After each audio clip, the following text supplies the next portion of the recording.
Hello, everyone. Welcome to the Sports Deep Dive Podcast. I am Roger Saracen, your host, and I'm joined today by Brian Koparik. Brian, how are you? I'm great. How are you, Rogers? I'm doing good. Just a reminder that the Sports Deep Dive Podcast takes a look at the sports world in the eyes of an executive, an athlete, a coach, anybody like that. We take a deep dive.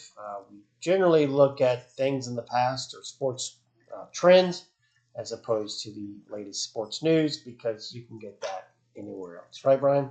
That's right. We are also commercial free, and we try to get it in 30 minutes or under. So you can listen to us commercial free, like I said, and then get on with your day.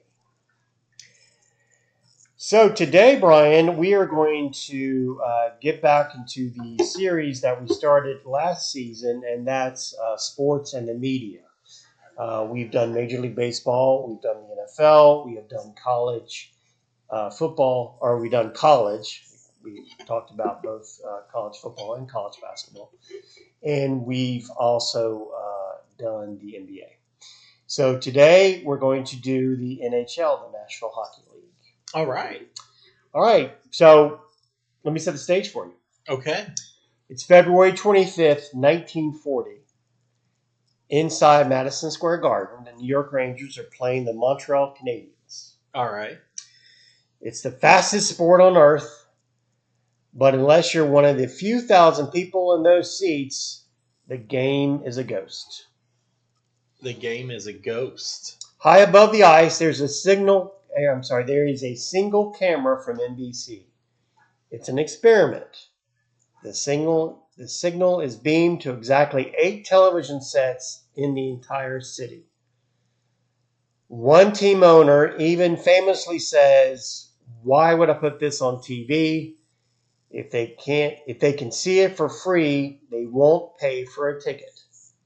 There you go. Okay. The owner was wrong.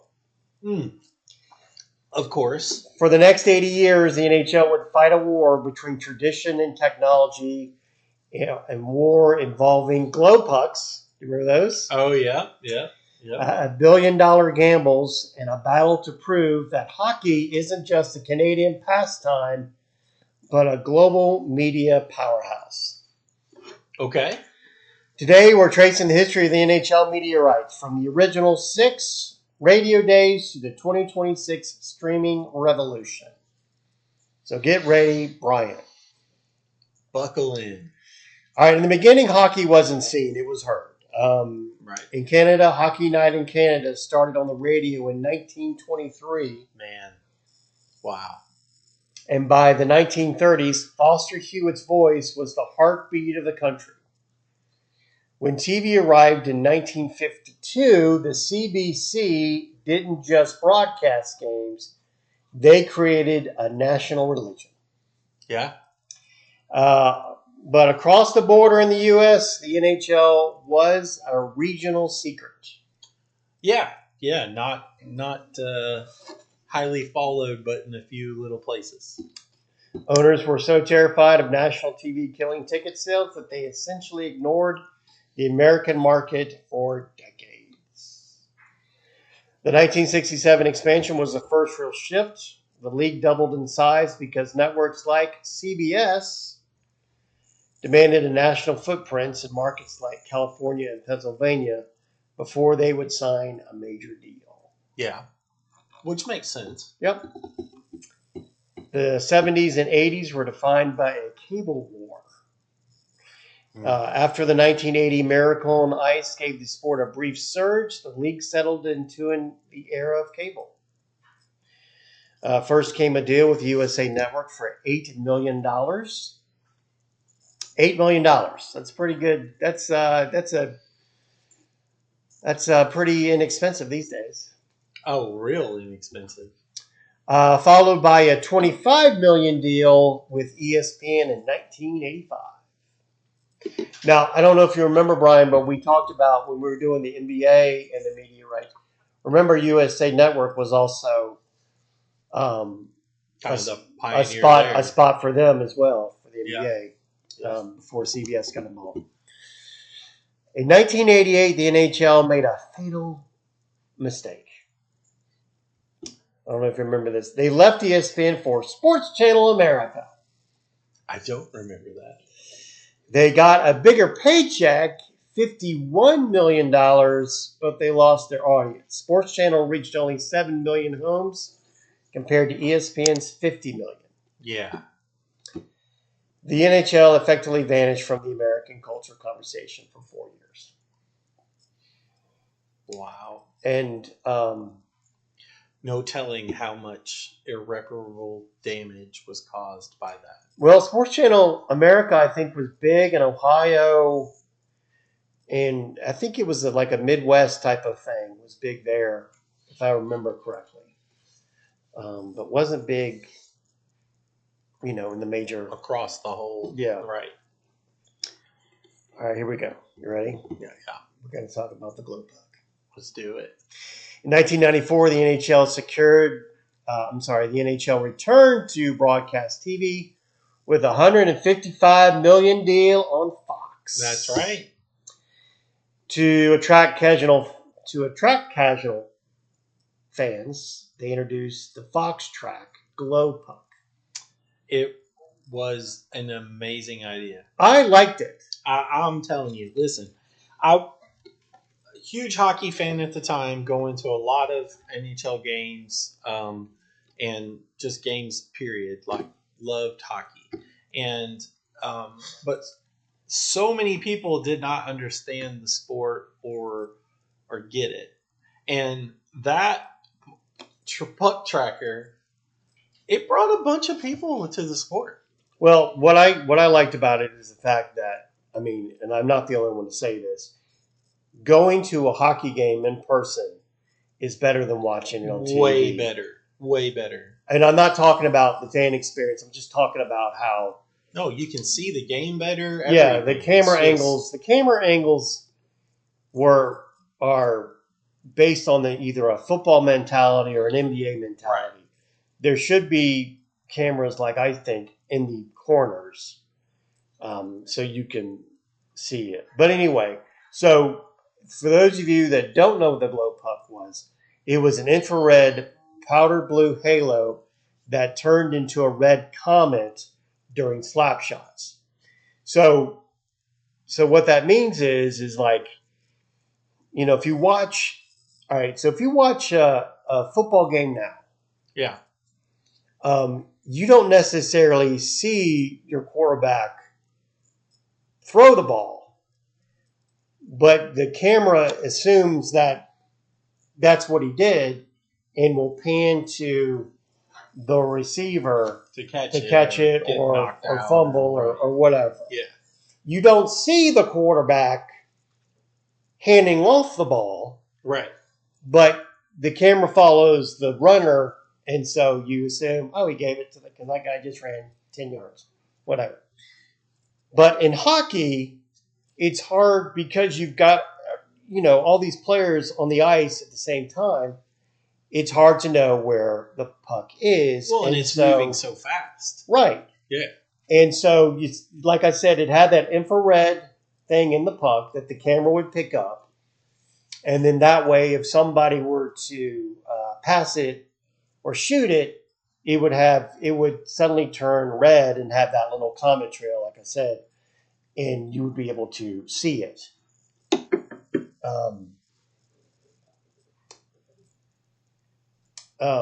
Now, hardcore fans loathed it. I never got that. Calling it video game hockey. It had nothing. It had no impact on the game itself. No, it didn't. And I could get it. I could get the hardcore, and I was a hardcore hockey fan. I could get the faithful who had the problem with it if it impacted the game. It did not impact the game. It just made the game make more sense to people watching it on TV. Let's also talk about the TV technology at that time. Well, I'm going to mention that, but go ahead. Nowhere near what it is today, right? Today, I can watch a game on my 75-inch TV. I can see it a whole lot better than I could back then, right? Back then, we didn't have what are we up to? QLED now? I mean, like, we didn't have the clarity and the refresh rates and all the things that we have today. Then I thought it was ingenious. I mean, Fox was. Yes, it may have made some hardcore people upset, but it brought a lot of people. Well, and if you were at the game itself, right, you couldn't see it. You had no idea that it was even going on. It was only on TV. Right. It was genius. But the NHL was desperate for media revenue. Right. So they allowed this. Unfortunately, when Fox stopped broadcasting, the Globe Puck stopped as well. So 1999, when they were through, it was a brief the stint. Puck died. But 8 years? No, 5. 5. 94 to 99. Yeah. I thought you said 91. Okay. Yeah. Yeah. It's all right. I'm not keeping up. Yeah, the Michigan school system. I know. Whatever. Whew. But here's what you may not know. That technology lives on. Really? Uh-huh. Have you ever watched a football game and you've seen the yellow first down line? Yeah. That's that same type of technology. It's in like the first down markers or something? Well, no, but there's no infrared, but that same technology that I used to create the Globe Puck, I got you. created that as well. So, I mean, if you want to be honest, I need to do a podcast about Fox Sports because Fox Sports, they gave us the score bug. They, when everyone was like, yeah, I'll pay $20 million for the NFL, Fox will be like, no, I'm going to pay $100 million, and right, and all that stuff. Got a cool theme song. In fact, in my opinion, it's one of the best theme songs. We should do a podcast. Yeah, I'm going to do it on Fox Sports. But anyway, but yeah, first down line, that technology, Fox again, was similar to the Globe Puck. All right, so let's jump to 2004. So we're going ahead 5 years there. Everything changed. I don't know if you remember this. Massive labor lockdown. Yeah. Canceled the entire season. Yeah, right? That was rough. When the game returned, ESPN said we're done. We're not televising hockey anymore. So the NHL was forced to sign a revenue sharing deal with who? Let me see if you remember this network. Oh my gosh. Because they're no longer with us. I know. So it changed so many times in the last few years. Was Fox Sports South was one of them, but that was after this, right? No. Way after this. Let me just say, they signed a revenue sharing deal with the Outdoor Life Network. That's right. That's right. And then OLN became Versus. Yes. And then Versus eventually became NBC Sports. Okay. Network. Yeah. And I think NBC Sports Network has been shuttered, but they're bringing it back. I don't know. But anyway, so Outdoor Life Network later became Versus. Several years, the Stanley Cup Finals were aired on the channel better known for hunting and fishing shows. Oh, yeah. Yeah. I had to adjust my cable package just to be able to watch hockey. It was a massive gamble that led to the NBC era, which eventually gave us the Winter Classic, the first time hockey was treated like a major television event in the U.S. Right. And I also need to do a podcast about the Winter Classic because that has been a roller coaster. It has been. Of up. It's like, oh, that's good. No, that's not. Yeah. And then 2014, the gate didn't matter anymore. Yeah. Media rights were king. In Canada, Rogers Communications, no relation, dropped a $5.2 billion, as in B, bombshell for a 12-year monopoly. But the real earthquake hit in 2021 when the NHL returned to ESPN and what I call Turner Sports, TNT. Right. Disney, the owners of ESPN, didn't just want the games for TV; they wanted them for ESPN Plus. The breakdown for the annual payments is as follows: ESPN Disney pays more than $400 million per season for the A package, which includes the exclusive rights to 4 Stanley Cup Finals and over 1,000 games for streaming on ESPN Plus. I use ESPN Plus to watch my Seattle Kraken because I'm not in that market, so I enjoy ESPN Plus for that. Turner Sports, Warner Brother Discovery, TNT pays approximately $225 million per season for the B package, which includes 3 Stanley Cup Finals and the annual Winter Classic. So that's what they paid for, right? Combined, these deals bring the NHL roughly $625 million in annual rights fees, which is more than double the amount the league received under its previous contract with NBC. The Invisible Game of 1940, no more. Oh, no. We can now watch the NHL on phones, tablets. We can watch it in taxis. We can watch it at airports. We can watch it at everything. All right. Now, here we are, February 2026.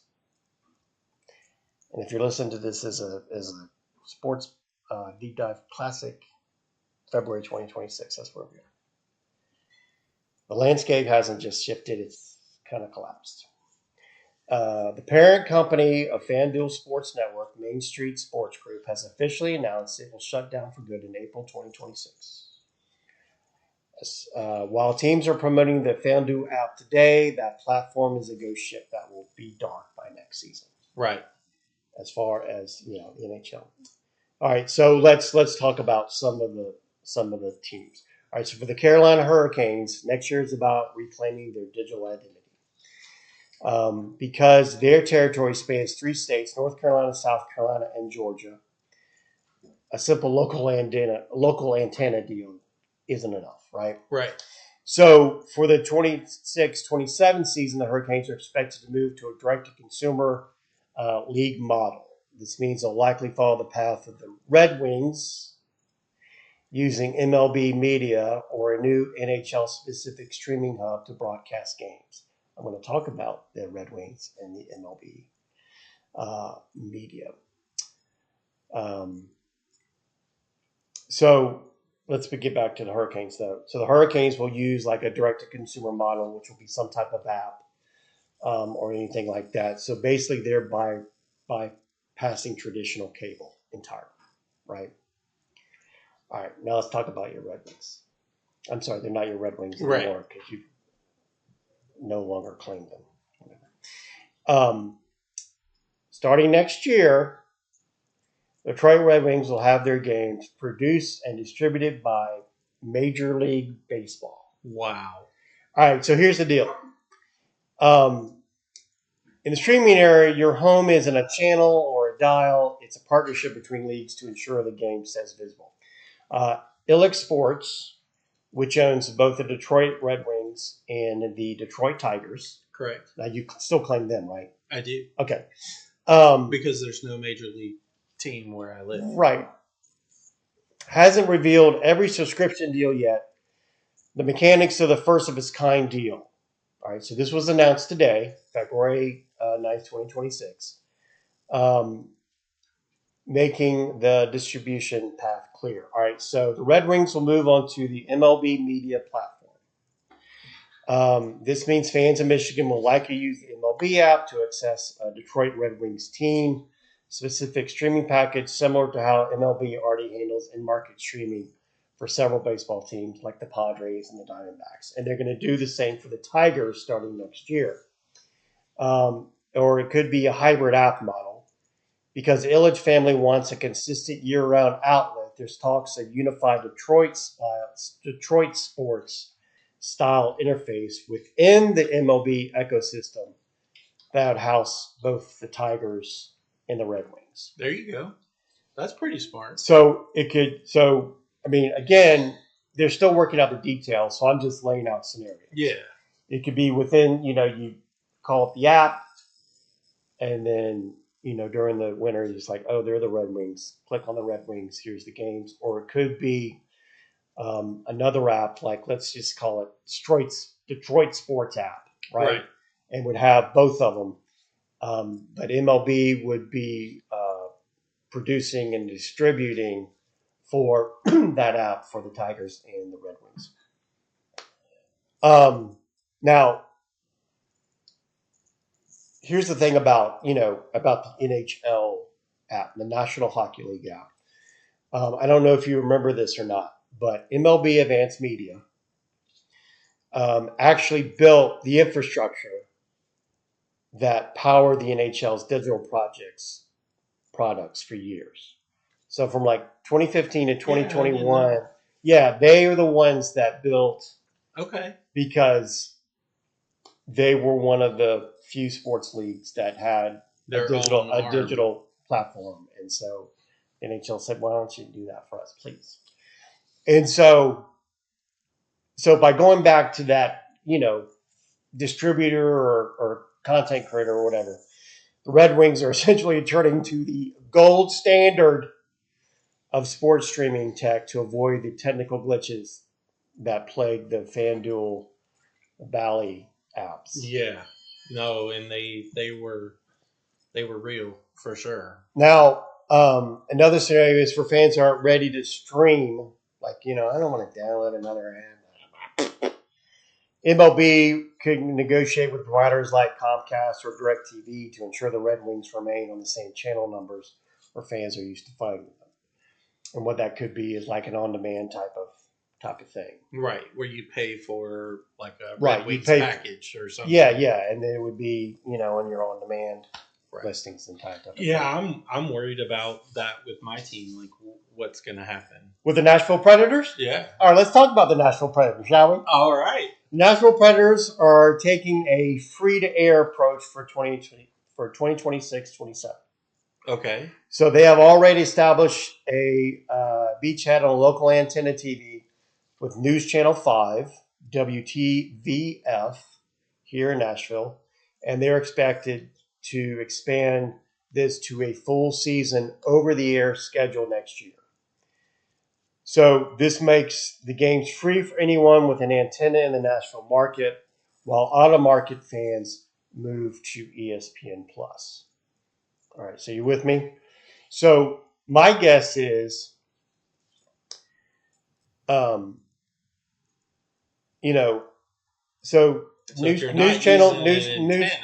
Channel 5, WTVF, is going to, be in charge of producing and distributing the games.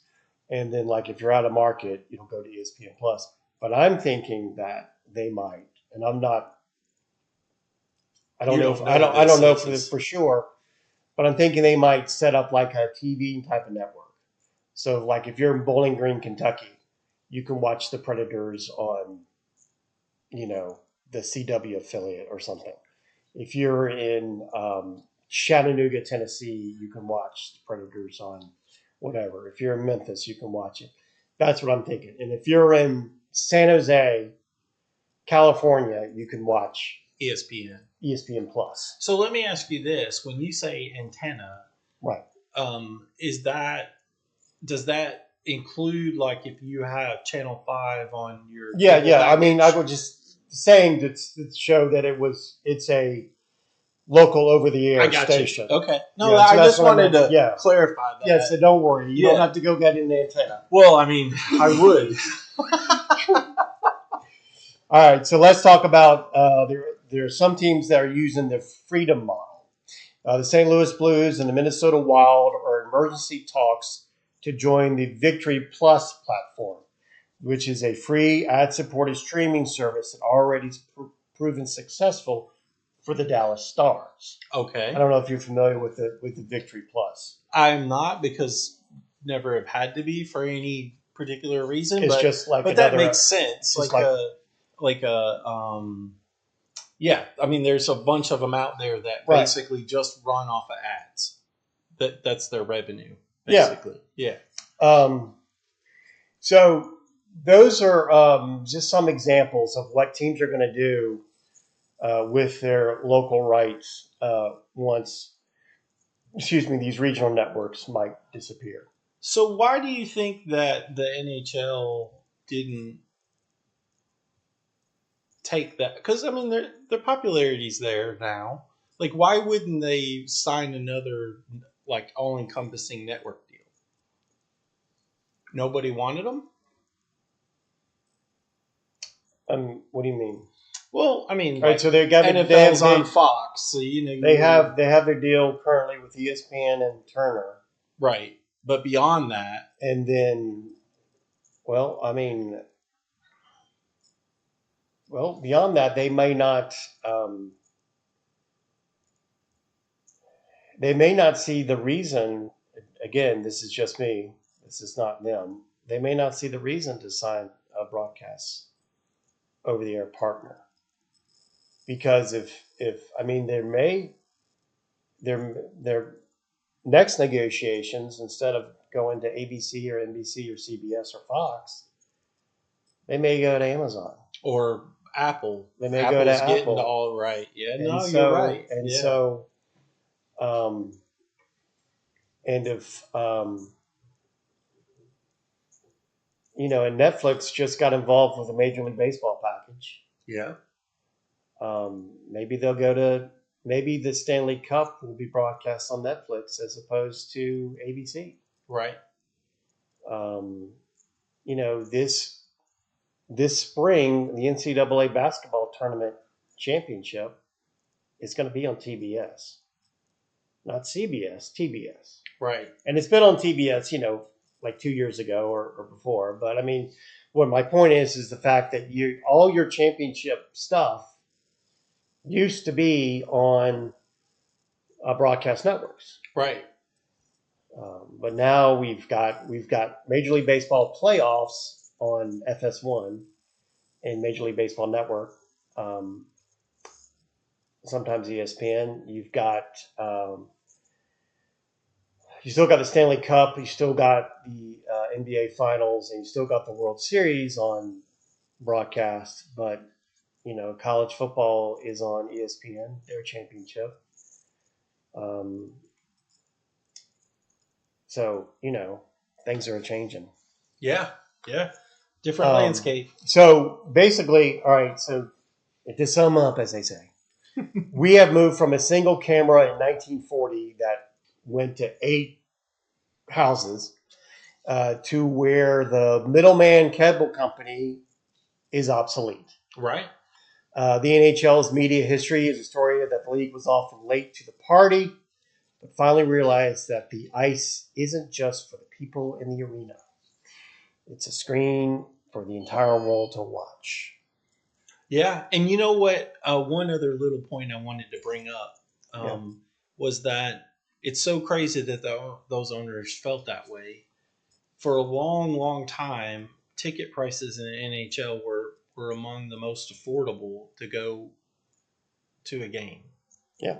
And now it's like you said, it's available. We can watch it anywhere on any phone, tablet, your smart watch, whatever you want to watch it on, right? Mm-hmm. And ticket prices are higher than they've ever been. And arenas are sold out game after game after game after game. And they're bigger than they ever were before. I mean, we used to call them barns. Yep. Not arenas. That's right. So, That's right. So, that was short-sightedness from them old school hockey guys in America. Well, we hope you enjoyed the series of the sports and media. We might take a look at the Major League Soccer media rights, but that will be further on down the road. And so for now, I'm going to say so long, everyone. Brian Kaparick. It's been great working with you. And this is Roger Saracen saying so long, everyone.